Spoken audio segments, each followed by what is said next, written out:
Audio Jungle. Audio Jungle. Audio Jungle.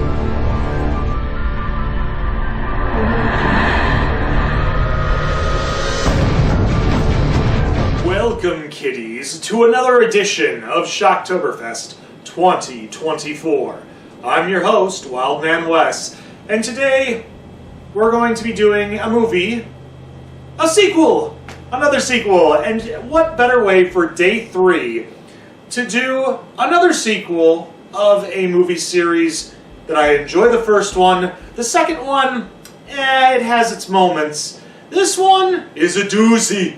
Today we're going to be talking about 2006's Creepshow Part 3.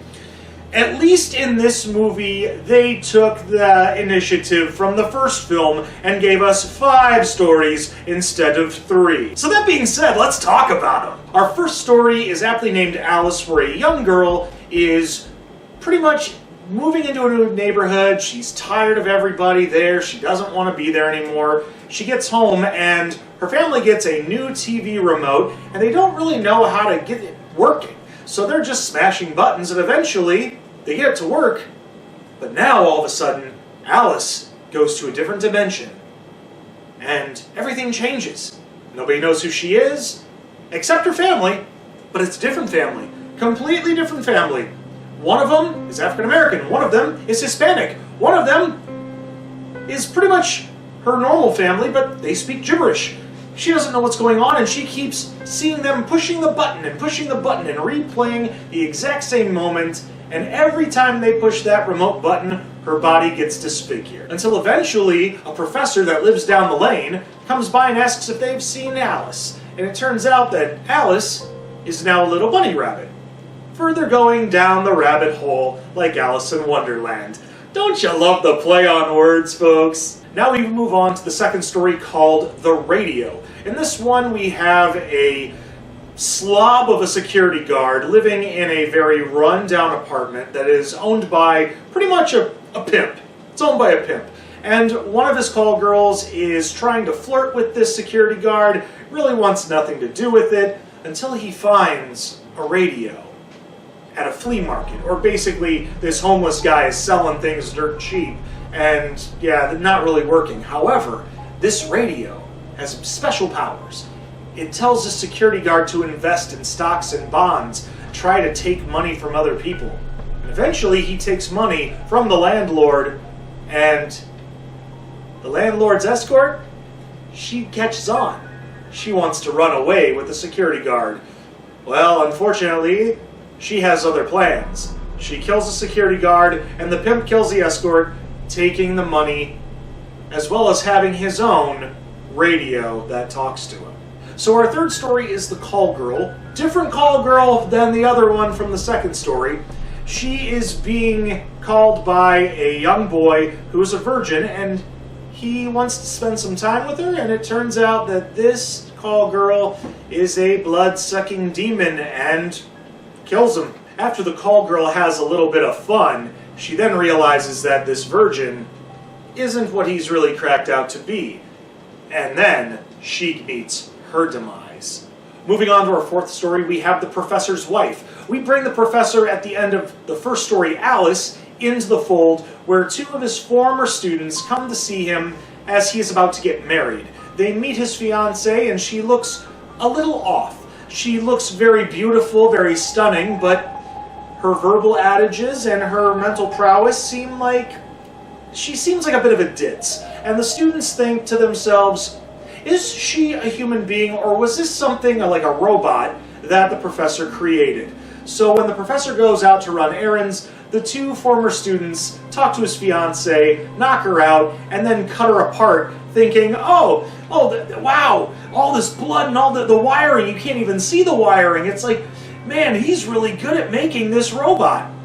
And unfortunately, they've come to find out that his fiancée was truly a real person. So for our 5th and final story in Creepshow 3, we have Haunted Dog. In this story, we have a doctor who is not the greatest when it comes to legal situations. So now he's on a 30-day pretty much probation, where he has to do work at basically a clinic where he's taking care of other people, and he's mocking them the whole time. He mocks a blind person, he mocks somebody in a wheelchair, he mocks people with diseases.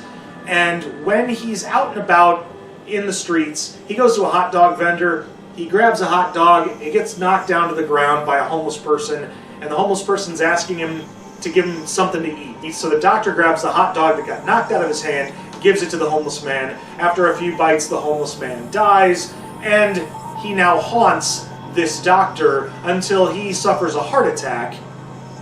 And then, eventually, we find out that the hot dog vendor is none other than the creep himself. Okay, now it's time to talk about what I like and what I don't like about this film. We're going to talk about what I don't like.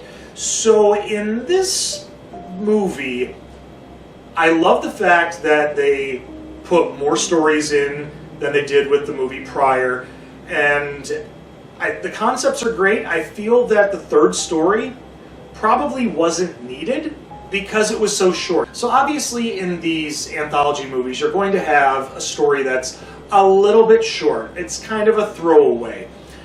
With the story of the call girl, I get what they were going at. They had where a young man is going to have a little bit of fun for the first time, and it turns out that this person that he's going to have fun with is actually someone that's going to kill him.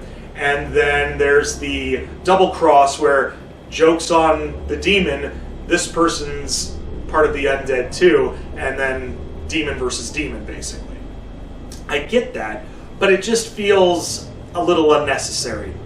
But regardless, horror for horror's sake, I guess, right? Or horror.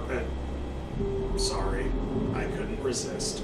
The other thing I wasn't really keen on was the story of Haunted Dog. I mean, the story started great, and then after the homeless man eats the hot dog that fell on the ground and dies and starts haunting the doctor, it just seemed like it was a cop-out. It just felt really similar to the last story in Creepshow 2 called The Hitchhiker, where the hitchhiker gets run over by the cheating wife and keeps haunting him. It's like, hey lady, thanks for the ride, thanks for the ride. It's like, hey, that was a good dog, that was a good dog. That good dog line, I mean, I'm not gonna lie, I think Tommy Chong should probably lawyer up on that one, because that just seems like a rip-off line. Now it's time to talk about what I like. I brought it up a little bit earlier with this anthology movie. It's a wraparound this time. See, in the first Creepshow movie, it's just story after story after story after story, but there was the suggested wraparound at the beginning of the film and at the end of the film, where the boy gets his Creepshow magazine taken away from his father, but what his father doesn't know is that his son took out the ad for the voodoo doll and starts putting the pins into the doll, causing him to suffer. In the second movie, the wraparound scenes are animated where this little boy named Billy gets his copy of Creepshow. He gets a package from the post office. These bullies are bugging him. He eventually lures them out into kind of a wasteland where he has planted giant Venus flytraps to kill them. In this one, the wraparounds is, this movie literally takes place in the same neighborhood, in the same area, where all the characters from each story happen to know each other in one way or another.